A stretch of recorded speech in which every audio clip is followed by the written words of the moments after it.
আসসালামু আলাইকুম। এখন দেখবেন সংবাদ শিরোনাম।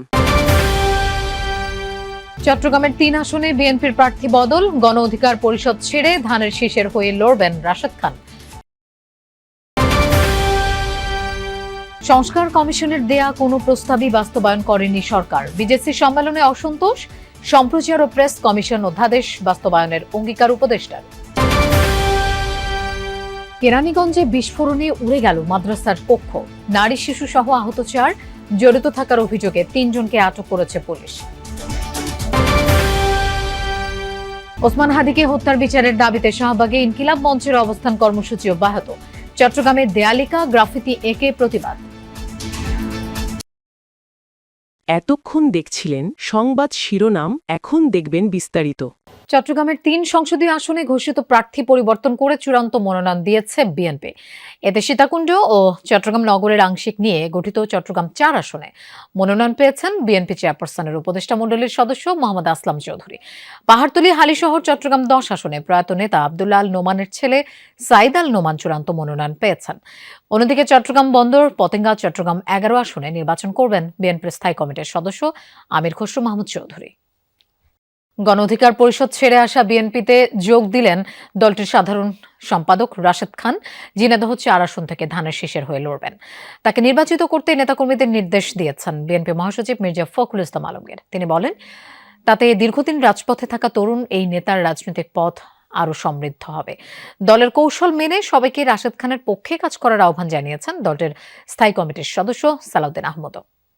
অবশেষে আনুষ্ঠানিকভাবে বিএনপির হয়েই নির্বাচনে লড়ছেন গণ অধিকার পরিষদের সাবেক সাধারণ সম্পাদক রাশেদ খান। শনিবার গুলশানে বিএনপি মহাসচিবের হাতে ফুল দিয়ে যোগদান করেন তিনি।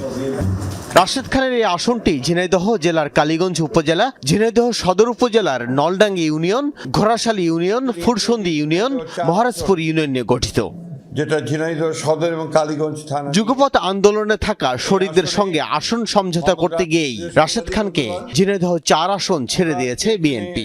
আমি আপনার অনুরোধ করব, এই ঝিনাইদহ ও কালীগঞ্জ, ঝিনাইদহ সদর কালীগঞ্জ অর্থাৎ ঝিনাইদহ ৪ আসনের বিএনপির সকল নেতাকর্মীকে মোহাম্মদ রাশেদ খানের সঙ্গে কাজ করার জন্য এবং তাকে বিজয়ী করার জন্য সর্বশক্তি দিয়ে কাজ করার জন্য।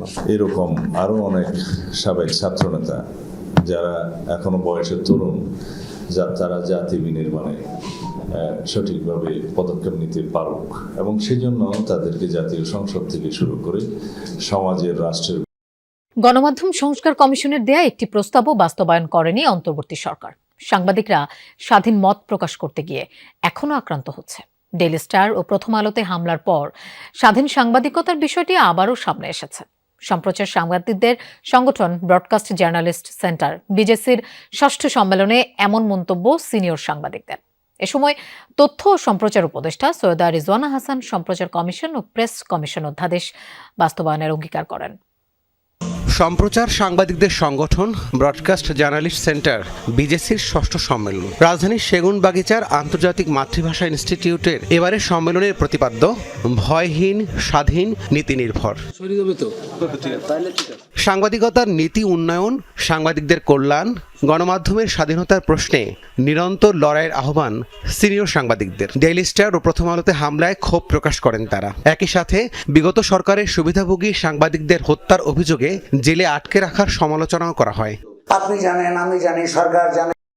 ঢাকার দক্ষিণ কেরানীগঞ্জ হাসনাবাদ এলাকায় একটি মাদ্রাসা ভবনে বিস্ফোরণের ঘটনা ঘটেছে। এতে নারী ও শিশু সহ অন্তত ৪ জন আহত হন। তাদেরকে উদ্ধার করে হাসপাতালে নেওয়া হয়েছে। এ ঘটনায় ৩ জনকে আটক করেছে পুলিশ। বাকিদের ধরতে অভিযান চলছে। ২৬ ডিসেম্বর দুপুরের ঘটনা। হঠাৎ বিকট শব্দে কেঁপে ওঠে দক্ষিণ কেরানীগঞ্জের হাসনাবাদ এলাকা। উম্মালকুরা ইন্টারন্যাশনাল নামের একটি মাদ্রাসা ভবনে বিস্ফোরণে উড়ে যায় 2টি কক্ষের দেয়াল। স্থানীয়রা জানান, বিস্ফোরণে ভেঙে তছনছ হয়ে যায় ভবনের আসবাবপত্র, জানালার কাচ। ফাটল দেখা যায় ভবনের ছাদ ও বিমে। আহত হন মাদ্রাসার পরিচালক সহ তার পরিবারের 3 সদস্য। সাথে সাথে উদ্ধার করে তাদেরকে হাসপাতালে নেওয়া হয় বলে জানিয়েছে পুলিশ সুপার। স্ত্রী যেটা বলেছে যে সে ধারা পুলিশ কর্তৃপক্ষ মানে আমাদের ঢাকা মেট্রোপলিটন পুলিশের স্পেশাল গ্রেপ্তার হয়েছিল। গ্রেপ্তারে সে বিস্তারিত আমরা এখনো জানতে পারিনি। পুলিশ জানায় ঘটনার পর এলাকা পরিদর্শন করে 400 লিটার কেমিক্যাল, 4টি বোমা, একটি ল্যাপটপ ও 2টি মনিটর উদ্ধার করা হয়েছে। এই ঘটনায় জড়িত থাকার অভিযোগে পরিচালকের 3 স্বজনকে আটকও করা হয়েছে। বাকিদের ধরতে অভিযান চলছে বলেও জানিয়েছে পুলিশের এই কর্মকর্তা। এ বিষয়ে আমাদের অভিযান অব্যাহত আছে এবং এ বিষয়ে আমরা আমাদের মামলা নেওয়ার জন্য আমরা প্রক্রিয়াতে আছি। কিন্তু আমরা এই বিষয়ে একটি মামলা করে আমরা তদন্ত কাজ বিষয়ে আমি আমাদের পার্টি এতটুকু আর বিষয়টা আমরা তদন্ত কার্যক্রম করে পরবর্তীতে হয়তো উম্মালকুড়া ইন্টারন্যাশনাল মাদ্রাসাটিতে প্রায় 50 জন শিক্ষার্থী পড়াশোনা করে। শরীফ ওসমান হাদির হত্যার বিচারের দাবিতে শাহবাগে অবস্থান করছে ইনকিলাব মঞ্চ সহ বিভিন্ন শ্রেণী পেশার মানুষ। শুক্রবার দুপুর থেকে অবস্থান নেন তারা। রাতে ঘোষণা হয় যতক্ষণ পর্যন্ত খুনিদের দেশে ফিরিয়ে বিচারের আওতায় আনা হবে না ততক্ষণ পর্যন্ত শাহবাগ ছাড়বেন না আন্দোলনকারীরা। সকালে তারেক রহমানের ওসমান হাদির কবর জিয়ারতের উদ্যোগকে স্বাগত জানিয়ে 2 ঘন্টার জন্য রাস্তা ছেড়ে দেন আন্দোলনকারীরা। পরে আবারও শাহবাগ মোড় আংশিক অবরোধ করে বিচারের দাবিতে স্লোগান দিতে থাকেন তারা। ওসমান হাদির হত্যাকারীদের যত দ্রুত সম্ভব গ্রেফতারের পর বিচারের আওতায় আনার দাবি জানানো হয়। ওসমান হাদির হত্যাকারীদের বিচারের দাবিতে চট্টগ্রামে দেয়ালিকা ও গ্রাফিতি অঙ্কন করেছেন শিক্ষার্থীরা। ফুটিয়ে তোলা হয়েছে ঘাতকদের রাক্ষসে প্রতিচ্ছবি। একই সাথে অবস্থান কর্মসূচি পালিত হয়েছে চট্টগ্রামের নিউ মার্কেটে।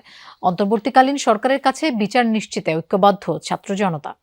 ওসমান হাদি যে নাম কাঁপন ধরিয়েছিল আধিপত্যবাদ, অন্যায়, জুলুমকারী ও অত্যাচারীদের বুকে, সবশেষ একটি গুলি কেড়ে নেয় বজ্রকণ্ঠের এই উদীয়মান তরুণ নেতার জীবন।